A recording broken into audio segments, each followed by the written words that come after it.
Hey, welcome everybody. Once again, I'm at the virtual California Theater to cover Cinequest 2021 and reaching outside of the usual areas of science fiction, horror, although to some people it might be. This is I'm here with a documentarian, writer, director. You are a reporter. You are many things. Alex Liu with your documentary, A Sexplanation. So I'm going to turn this over to you for a moment to just say, to ask you how you are describing a sexplanation to people. Yeah, so it's kind of my argument for comprehensive sex ed, told through the story of my coming out. And basically, we start with the premise that all of us have a little shame about sex, but it feels like it's unnecessary shame, and me just trying to talk to as many scientists, educators, researchers to try to figure out, is there a healthy level of sexual shame? And if there isn't, how do we actually dispel that shame? Because it's one thing to realize it's unhealthy. It's a whole nother thing to do the work to feel confident in your sexual self-expression. Well, I was going to ask that, that it is one of the stated goals up front, you're getting over your shame. Did it work? So the answer I have to that is I think that sexual shame will always be a part of who I am. It's just how I grew up. It's imprinted from my very young age. I think we learn it so young, and it's really hard to unlearn those lessons that you feel as a child. But what I can say is that I recognize it much quicker when I do feel shame around sex. And recognizing it, there was so much I didn't realize I was repressing in making this movie. And being able to recognize that shame makes you much more easily available to deal with the shame in the moment, so it doesn't really cause a negative impact in your life. That's the best answer I think I can give. That's a pretty good one. And if anybody's watching this and is going like, how dare we talk about sex? I live with my shame. My parents live with my shame, all that. I think you approach it with good humor. It's obvious where your point of view lies, but I think you're very even-handed. And We tried to be, yeah. I think that was the most surprising thing about watching it. So, you interview several people that definitely have opposing views on this, and it stays pretty civil. So I'm sure you edited out a few things, but how did you a lot of things them? Because there was a protest where I was like, oh, this is going to get ugly. No, everybody is just actually talking reasonably with you. Yeah. I tried to be very clear that if I'm asking other people to listen to me non-judgmentally, the best way to get that out of someone is to do the same, right? The golden rule, I think, applies in all cases. So being really upfront that at the beginning that I might have my own biases, agendas, political views, but what I'm really trying to get at is there a shared connected humanity that we all have when it comes to sex? And I think there is. And so how do you get there? And I think it's by listening to people where they're at and not trying to tell them that they're wrong or force them into a position that they might never have. Yeah, you had a really interesting conversation. I mean, what I love is it's not confrontations; it's conversations. In particular, with a Utah state senator, where it talked about he labeled pornography a public health crisis. Yeah, crisis. He did use the word crisis. Yeah. Did he sway your view at all? Did you sway his at all? I definitely did not sway his view at all. And in fact, in Utah, they're going further now to ban porn digitally. They're making more progress in trying to ban porn in Utah. But I don't think he changed my mind, other than to recognize, I think, that he actually, I think, had much more nuanced views around pornography and sex, and some very valid views, I think. And I think maybe when all of these views kind of get filtered through a 90-second, cable news hit, you lose all of that. Right. And so to realize that we're all at different stages in our life when it comes to, and I think, I'm a queer guy from San Francisco, right? So I have my own set of views, and I've met so many different people, and now you go to the Folsom Street Fair and big S&M fair. It's nothing to me. I barely notice it now. But for him, he has very specific things that work for him, and I have to respect that. That's true for him, even if it might not be good for me. Hopefully, it can be hopefully the life that he's living and the way that he wants to live is working for him. And that's what we want, right? We all just want lives that work for us. So whatever that form that takes, it's fine with me. Yeah, and it may not be germane to the conversation, but I think when people see that sequence and you say Utah, there is a certain assumption that also goes through with that. Do you know, is he a member of the church? Yeah, he's LDS, yeah, for sure. He's LDS, okay. Yeah, but I would agree with you. I thought it was much more nuanced from his point of view than I expected, because that curtain came down on my head too. I went, okay, so how, he was reasonable, and like I said, there are probably people you cut. So how, in the importance of the film and the message of the film, how do you approach that other side that might not want to hear you at all? Yeah, I mean, frankly, if they didn't want to hear from me, they didn't want to talk. They were not going to sit in front of me on the camera, and there were many people who refused to sit down with me because they have very strong views, and I'm not going to try to delve too into why they're so anti-sex or anti-pleasure, but they are. And so, you just try to go in with as much humility, and hopefully what you see in the film is I'm just kind of a conduit to get people to open up, to speak their truth and what they honestly believe. Because I really do think that there's no real answers to what is the right way to live your life sexually, what is right or wrong when it comes to sex. I think there's a lot of gray. But the only way we get to a place that more people can live honestly is if we talk about it. And we have to create the spaces where people can be honest about themselves, even if you don't disagree or maybe even don't like it. And to a point you made earlier, it really boils down to, and this is going to be an issue that we fight all across the country, comprehensive sex education. Yeah. So let me take a pause and run a clip from your film talking about that very issue. I promise it's not terribly salacious. Okay. When I asked experts the best way to break the cycle of shame, one answer kept on popping up.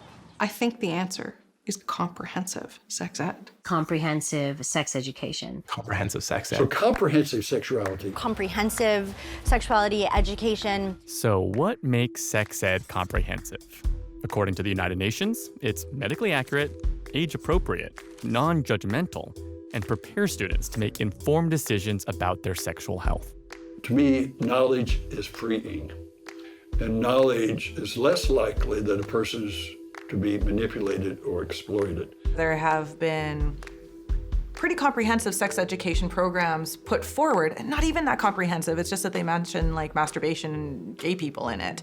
And they get struck down, or they're not allowed to talk about these things, even though they are very clearly well within the normal range of what people are already doing and already experiencing. In conservative areas where young people get no information, you see higher pregnancy rates, you see higher STI rates. This goes back to larger issues within the school system, that we have a limited time to do everything, that we often are like, what's the big picture message? What's the safest thing? The safest thing is to just tell them to just say no. It has never worked. It hasn't worked in any setting, so why would we think that telling kids just to say no would work in a sexual health setting? So what we want to do with sex ed is we want to tell people about things before they need the information. How do you negotiate boundaries? How do you negotiate pleasure? How do you negotiate consent? The first time you touch a condom should not be the day that you're using it for sex. It should be the day when you're like making it into a water balloon or putting it on your doorknob and freaking out your sister, and you should be getting used to it, like getting comfortable with it. That's the educational principle. Preload them with the information so that years from now when they need it, they're great at it. All right. So another one of the surprise conversations to me, and it was very clear to surprise to you within the context of the film, was sitting down and talking with, now you just mentioned, San Francisco. So I'll grant you, it's a Catholic priest in San Francisco. In San Francisco, yes. Yeah. So, you're talking about sexuality, and I was both surprised and not surprised, because I've certainly spent a lot of time around Jesuits. But still, in light of this week's pronouncement from the Vatican, which was to some of us very disappointing to hear, and then in light of, I heard that pronouncement, then I watched your film. Wait a minute, of course, again, there's no monolithic viewpoint within the Catholic Church, except the Vatican's supposed to be that monolithic viewpoint. So Tell me what you think. Yeah, so people who don't know, the Catholic Church reaffirmed that being gay is a choice. It's a sinful choice. That gay unions will not be sanctified by the Catholic Church. And it's not surprising at all. It took them, almost 2 millennia to even allow sex that wasn't procreative, right? So until the 1970s, the Catholic Church says if you were having sex for any purpose other than to make a baby, it was going against your religion. So that institution is just so calcified, and they have so many people that have never really. I don't want to put too many words in their mouth, but the change is slow. I think that for them, I don't see how they'll continue much further though if they don't start to realize the reasons why people have sex and the joy and the spirituality found in sex of all different types. It's disappointing, and I feel like if they don't get with the program soon, they're going to be pretty obsolete. And you mentioned, you said change is slow, so I'm going to, ask that for a younger queer person struggling with their sexuality, and I've certainly. And it's no secret to viewers on Fanboy Planet that I was a teacher, and I've seen so many of my students wrestle with this. Mm-hmm. One of the things is it's frustrating how slow change is. Mm-hmm. What would you say to them? I mean, I know none of us are 100% comfortable in our own skins, but it's living through this.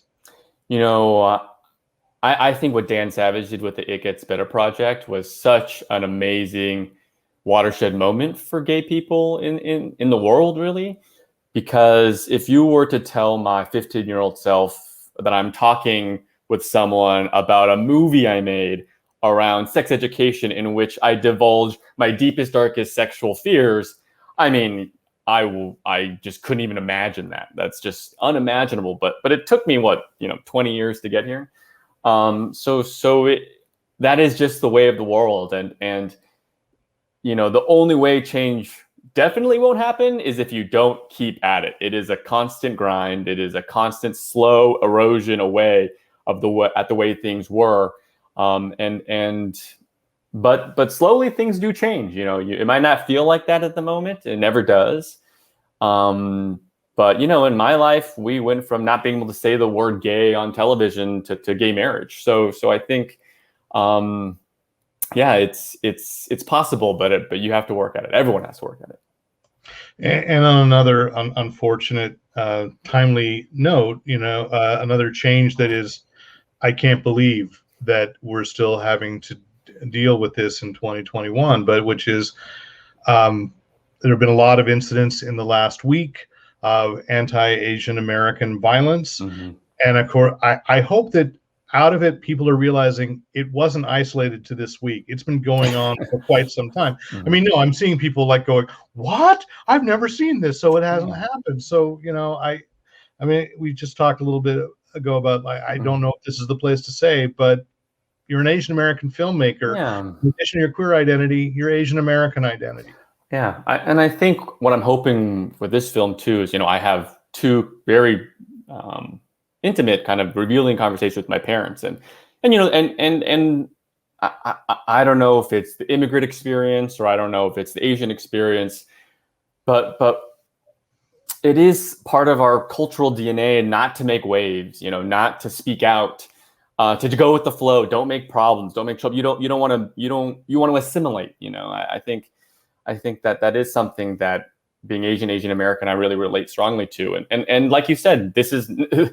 I wonder, there's not good data to show this, but I wonder if this has been happening kind of all the time, this level of violence, especially against elderly immigrant Asians. And now it's just being caught on camera. People are now just starting to speak out about it. They kind of realize they need to. And so I think it's important, to listen to people and their experiences, and for people who maybe swallowed a lot of bitterness and tried to not make waves. It is time to speak up and take space and and kind of claim whatever power you can. So hopefully we just see more and more people being willing to talk about this. Yeah, and you brought up your family, so I think we can end on a lighter note, or move to a lighter, which is, I was pleased and surprised by your conversation, the candidness of your conversation. Me too. Me too. Yeah, I was not expecting that either. I wasn't expecting that either. Yeah. You made me miss my grandma so much. And the same thing. She was lovely, and you made this interesting point about being honest, because you don't know how much time you have left with the people, how many more conversations there will be, and how many chances. So I got to ask, it's not your conversations with them now. It's not just about sex, right? No.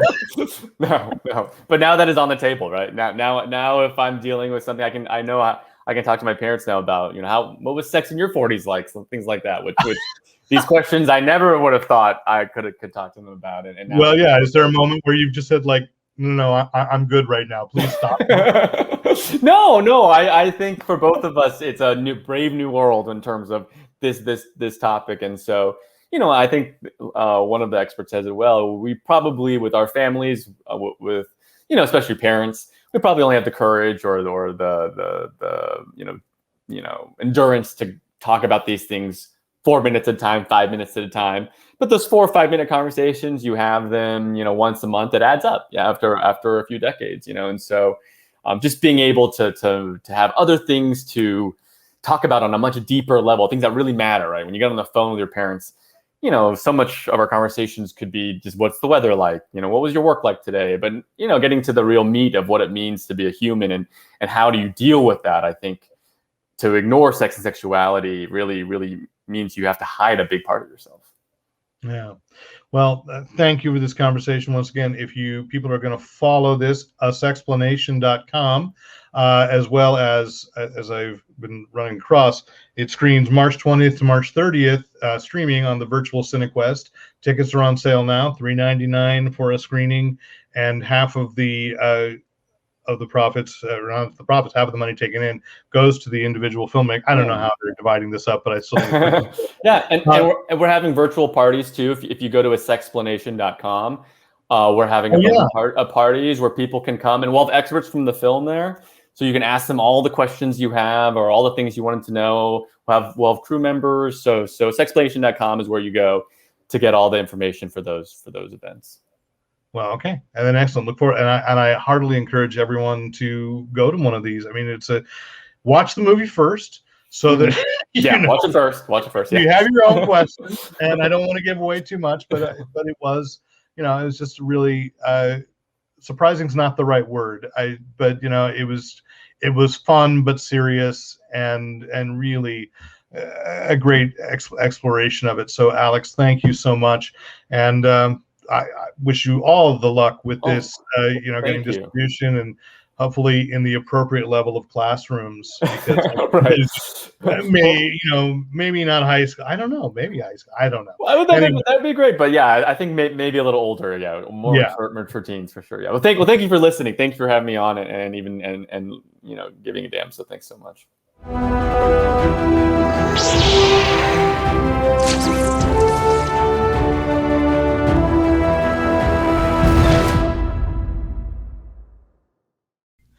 Thanks for watching.